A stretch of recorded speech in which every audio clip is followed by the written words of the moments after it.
Gentlemen. Wow. Okay. Well, first off, welcome back, both of you. Thank you for having us. Real Black TV. And for those who don't know, please reintroduce yourselves. Well, I'm Bamadele Nkrumah, formerly known as Mitchell Chance, the voice of revolution. And I'm Charles Woods, just someone who's been studying blacks in the media for a long time. Okay, well, I just wanted to bring you guys together. There's a lot of things going on socially. As we speak, it's 2018. There's always change happening, but this seems to be, there are more cameras, let's say. And we all, as a collective, have access to social media. So certain things happen within our society, and they're recorded and shared, and then we're asked to react on them, mostly through social media, Twitter, and most recently the Starbucks incident, where two gentlemen were caught being arrested for quote-unquote loitering at a Starbucks here in Philadelphia, and it elicited a lot of protest and led to some things, and I just wanted to get your thoughts on that type of incident, and then we can go through some of the other things that have happened in the past and talk about the effectiveness of our voices using this new medium. Definitely. Well, years ago I asked a question for myself, and the question was, who decided that murder and violence was breaking news? It's a question I had. It's like, why every day breaking news always has to be something that is negative, something that is harmful, something that is traumatic? So, and even when I think about the Starbucks thing, I'm still trying to figure out that question. Who is promoting this stuff?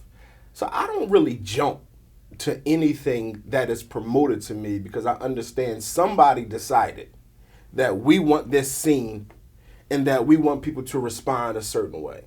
So I kind of stay back because I don't want to be somebody who is manipulated to fit somebody else's plan. Because there's a reason why they show us the things that they do pertaining to us. Not that I'm trying to diminish what happens to us at the hands of police, but numerically and statistically, more white people are killed by cops than we are. But we never see those on TV. Why? Why do they only show the black man that's getting killed and not the white man that's getting killed? There is some underlying reason behind that. That one thing I think is a modern day lynching. That's maybe one part of it to keep us in fear. But deeper than that, it's something that I don't know yet.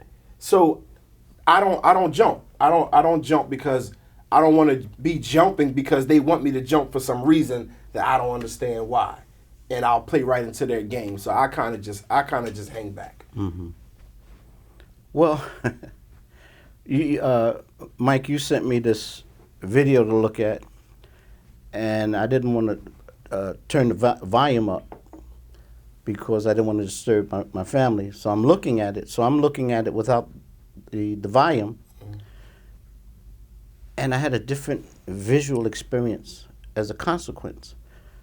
And what my focus on was not so much their attempt to get these two gentlemen out of Starbucks, but I was looking at the posture of the police officer, one in particular.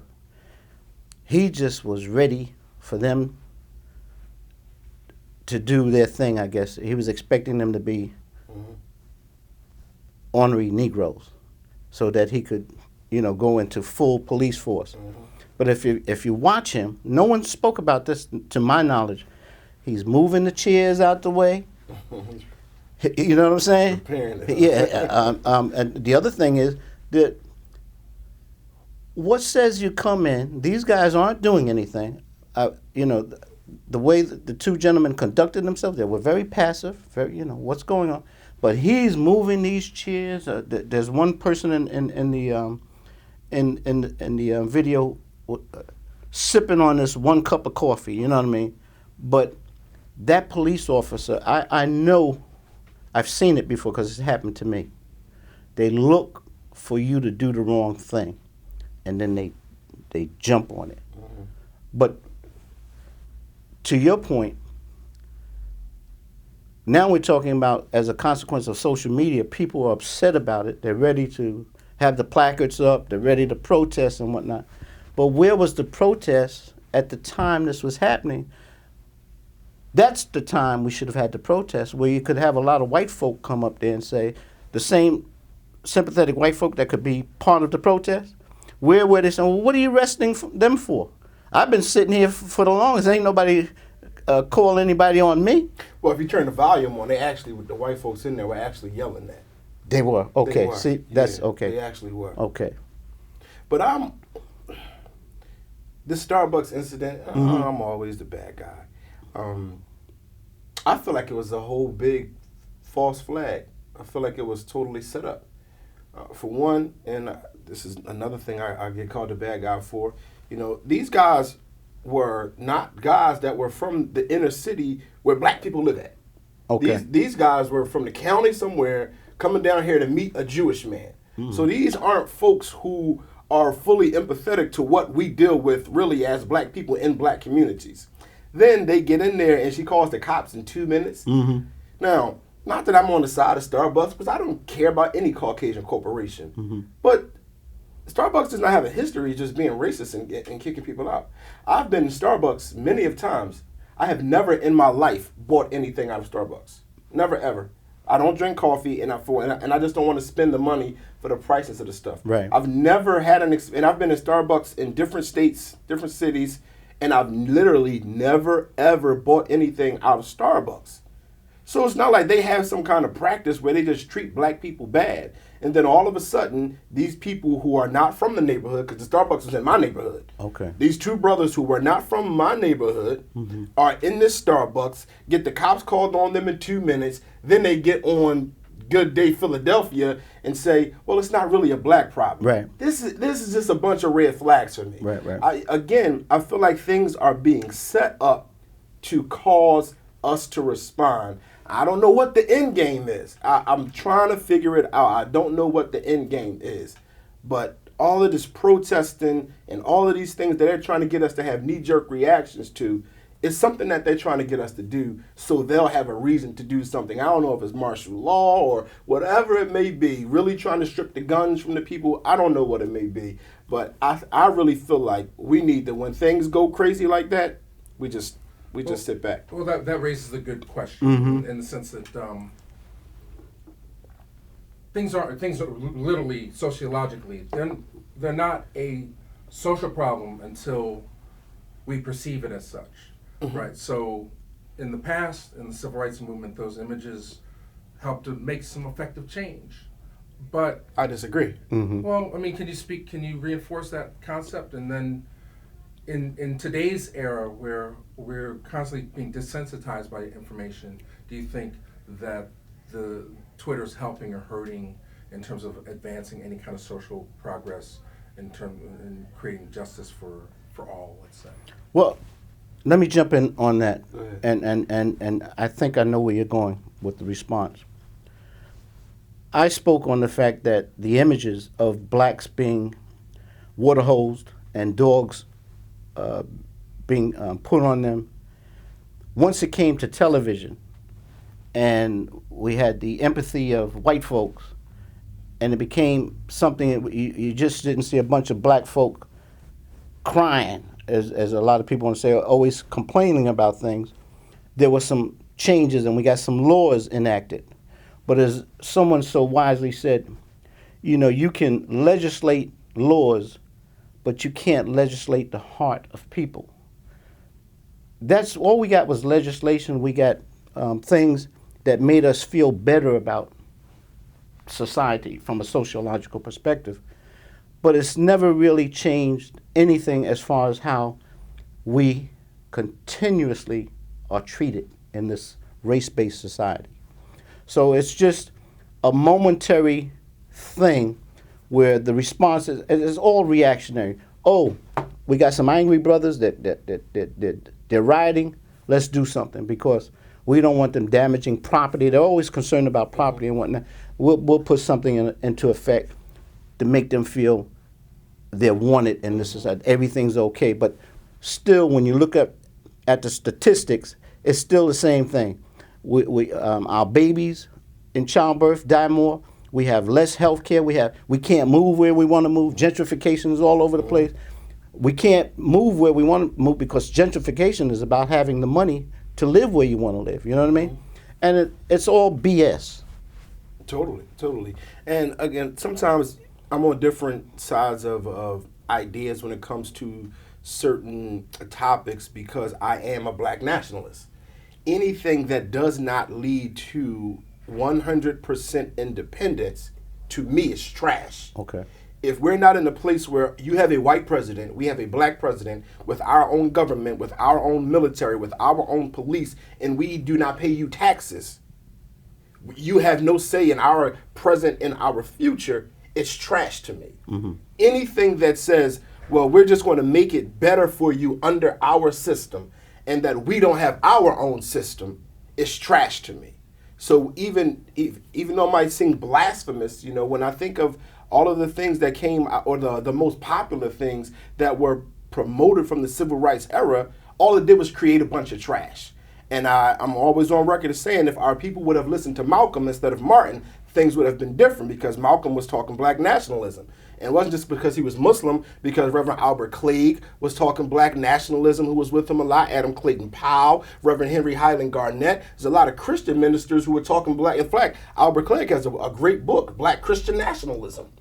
So that is where my opinion sometimes differs, because I feel like some folks don't want to be free, they just want to master to treat them better. And I don't want to be, and we just talked about that. Yes. I'm on Mr. Jones' plantation and you on some, I don't want to be on anybody's plantation. Right. I want to own my own. As Malcolm said, the right to sit in the front or the back of somebody else's bus is not equality. Equality is having your own bus system. So anything that does not lead to 100% autonomy for African people wherever we are, to me, is trash. Well, I agree with you, because what happens is people are not aware that the colonized mind that we're getting inculcated with it's training us not to want to be black, but it wants us to aspire to whiteness. Mm-hmm. See, our salvation, what people don't realize, our salvation is about becoming white. Mm-hmm. That's how we see success, that we can do what whites do. And we don't see the glorification of, as a nationalist, black is beautiful and what that means in its totality. Mm-hmm. If we have our own, then we don't need to have this concept of integration, because integration in this society has really meant our disintegration. And the way you can control a people is you deny them their true identity. See, our identity in this country, we have this, you speak of the old timers, the masters, but Du Bois spoke about it. We have this double consciousness. Mm-hmm. And it's constantly at war. We're so busy fighting maybe that African soul that lives within us. It's being diminished by our attempt to be in what Brother Dick Gregory used to say, America is my mama. We were born here, and as a consequence of being born in a particular culture, you, as I said, we spoke about before, you are what you eat. Doesn't mean about the food you have on the table. You are what you eat. You're a product of your culture. Mm-hmm. And the one way you keep people in control, we worship deities that don't look like us. Mm-hmm. And the main deity we worship is the white man. Mm-hmm. The white man and whatever the white man promotes. Yes. And then we have a disdain towards whatever they tell us is primitive or uncivilized. I've been talking about this to a lot of black people. I said, imagine life where all the food that you eat just grows out of the ground, mm-hmm. and it's free. Mm-hmm. You have an eco-friendly home. Mm-hmm. So all of your necessities are taken care of. And you can just spend every day with the people that you love, laughing and joking. That's socialism. Like, they give you an image of a Benz, give you an image of a Bentley. Now, we're downtown. They want to turn downtown Philadelphia into New York. One of my first times going to Times Square, mm-hmm. Matter of fact, my first time going to Times Square, I'm looking at all the lights, and I'm being a victim of what I call the curse of shiny things. Okay. And I'm looking at all the bright lights, and I say, you know what? When I finally get to build my black town, I'm gonna put some lights up there, just like these. And then 10 seconds later, my conscious mind said, you fool! Why do you desire the shiny things? And I was like, that's just how caught up we get. Whatever they show you is shiny. Just it's no reason for me desire to have shiny billboards. What does it do for me? But here's the thing: they've always fought against this idea of anything to suggest that capitalism is bad. Okay, because as Malcolm said, you can't have capitalism without racism. And when we talk about socialism, what's more beautiful than the idea of if I have, you have? As one of the things they used to attribute to the Native American is, if I need an apple, I'll climb the tree for an apple. Where the white man, he'll shake the whole tree just to get one apple. What they did to the buffalo. The buffalo represented clothing, food, and everything else. But socialism is about satisfying a basic need. Capitalism is based on the exploitation of want. We live in a system that we desire things we want rather than things we need. There are three basic things: food, clothing, and shelter. What could be greater than that? As we spoke about earlier, why don't we have a system in this country where everyone can get health care? What's wrong with that? What's wrong with it is that someone is not going to make $1 off of turnstile medicine. It's all about the almighty dollar in this country. And the people who formed this country were elitists, and they didn't give a damn about the common man, black or white. But I just want to make one point. If you're a nationalist and you speak about the glory of wanting to have your own black community and seeing things from an Afrocentric perspective, right away they label you racist. Yeah.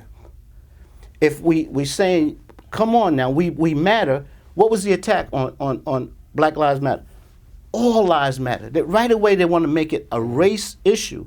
If you can be proud of being white and have your white privilege, what's wrong with saying it loud, I'm black and I'm proud?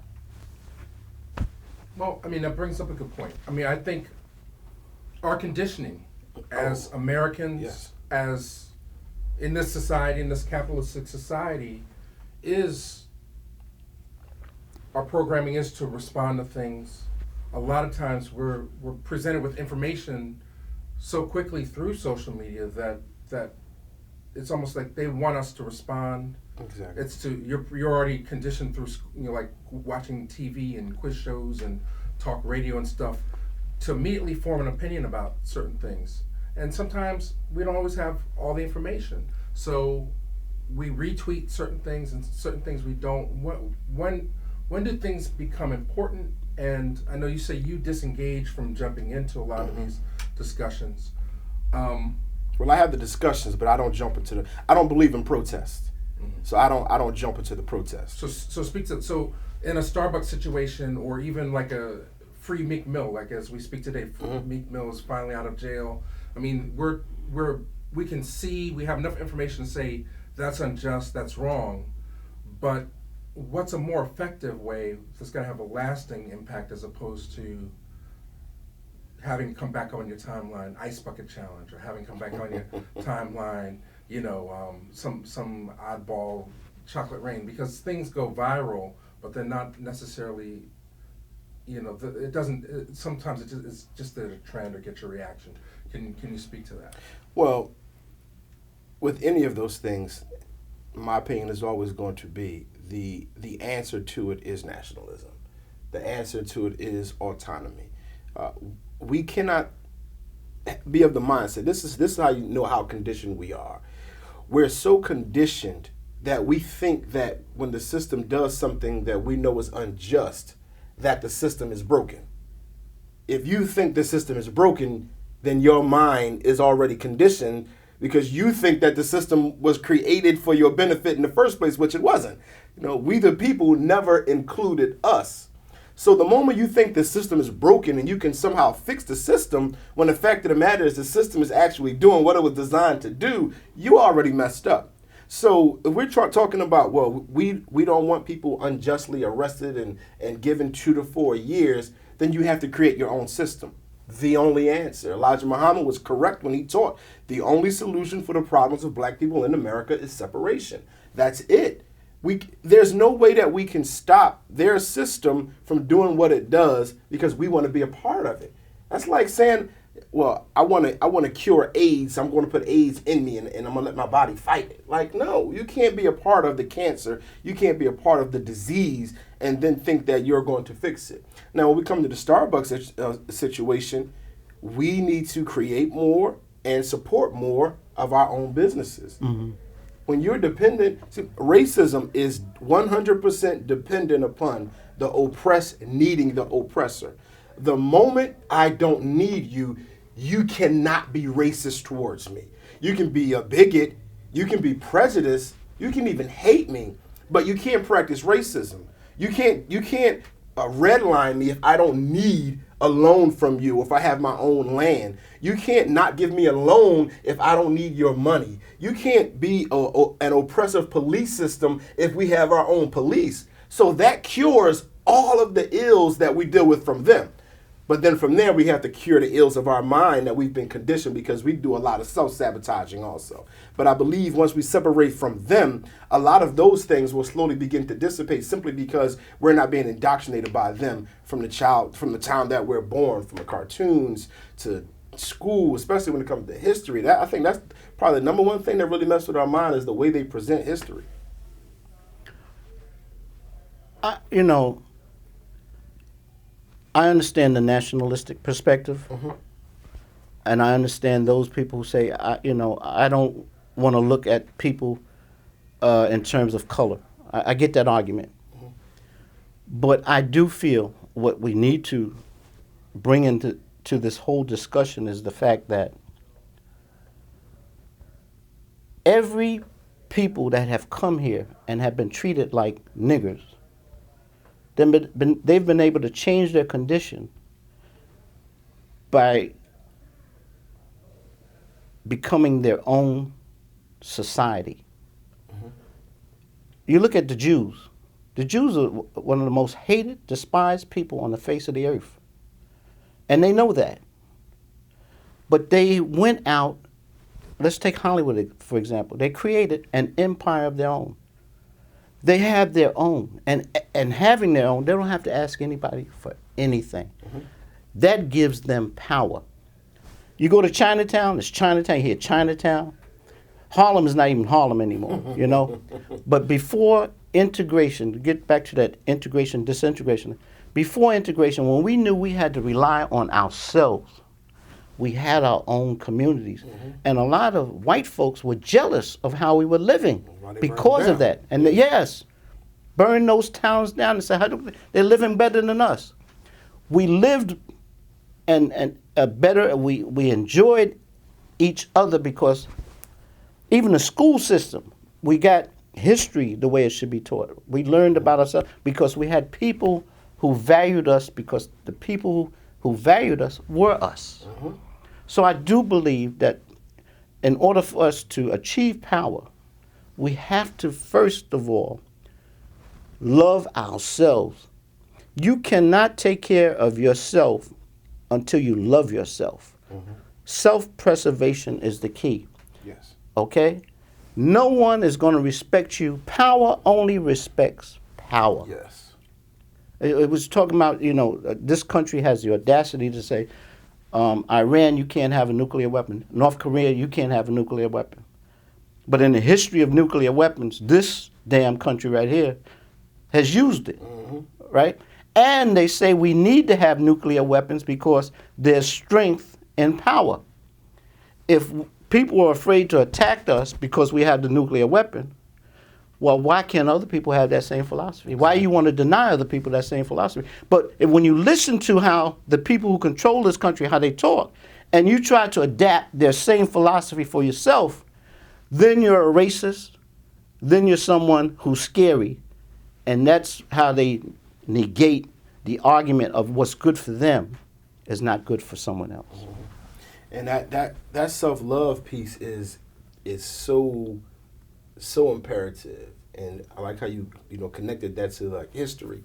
And Carter G. Woodson's book, The Miseducation of the Negro, he says that the same educational system that inspires the oppressor by making him feel he created everything worthwhile crushes the spark of genius in the Negro. Yes. By making him feel that he has never done anything and will never amount to other races. But then he goes on to say, a Negro thus educated is a hopeless liability to his race. So that we get, Malcolm said, only a fool would allow their enemies to teach their children.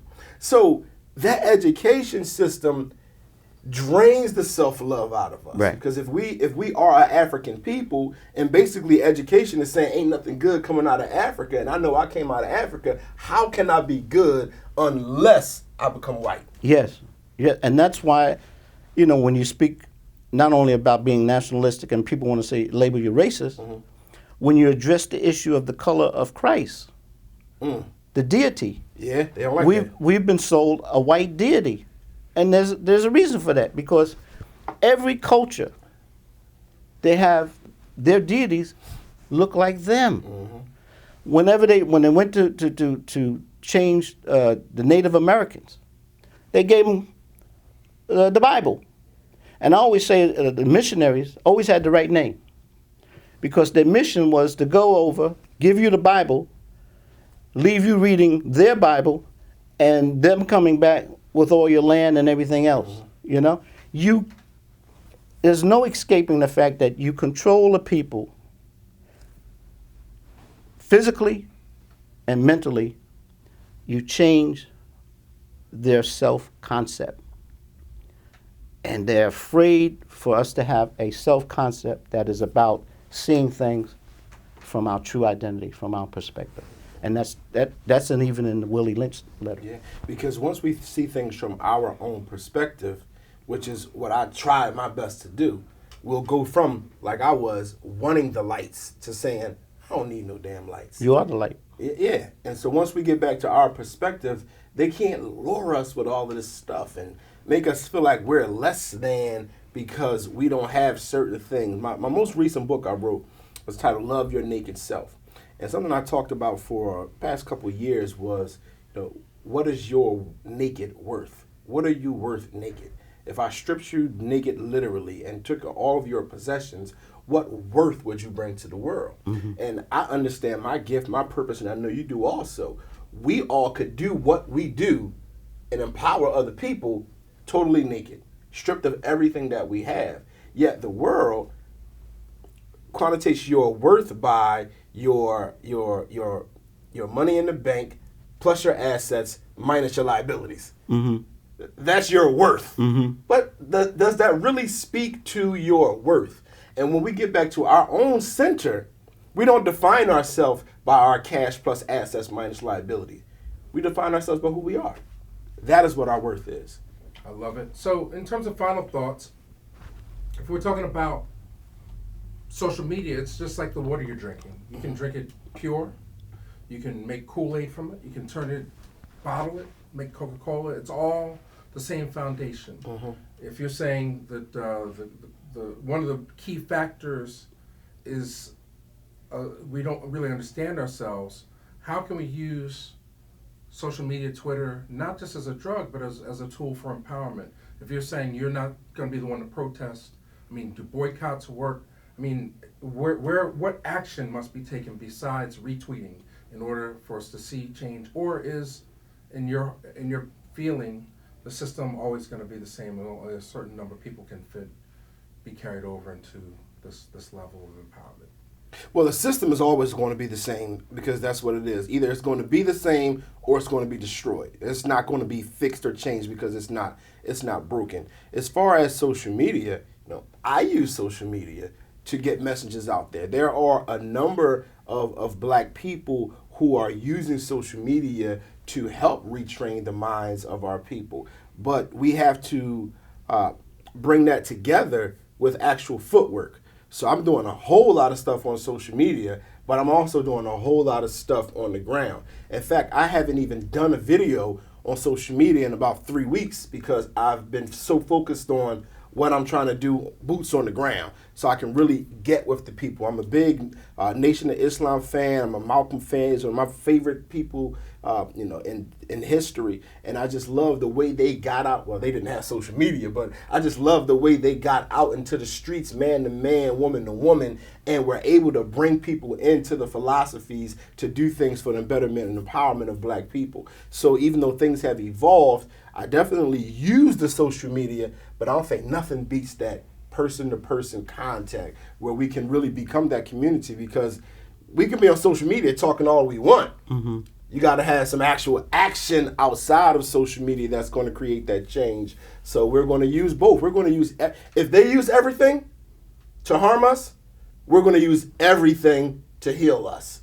If they use social media, if they're using the streets, if they're using entertainment, we have to do all of it. That's why Real Black is important. That's why any black media company is important. That's why WURD is important. Anything black owned that's going to convey a message from our center and not their center is medicine. And we're going to use every single thing that they used against us, and we're going to turn it around. The Bible says, you meant it for my evil, but God meant it for my good. So whatever they're using, we're going to flip it for our good. And that's my final say. Well, I just feel that, as I said before, they have tanks. They don't need to shoot one missile or anything out of those tanks. The tanks they have that control us are think tanks. And we have a lot of people doing what you're doing. We've always had it in history.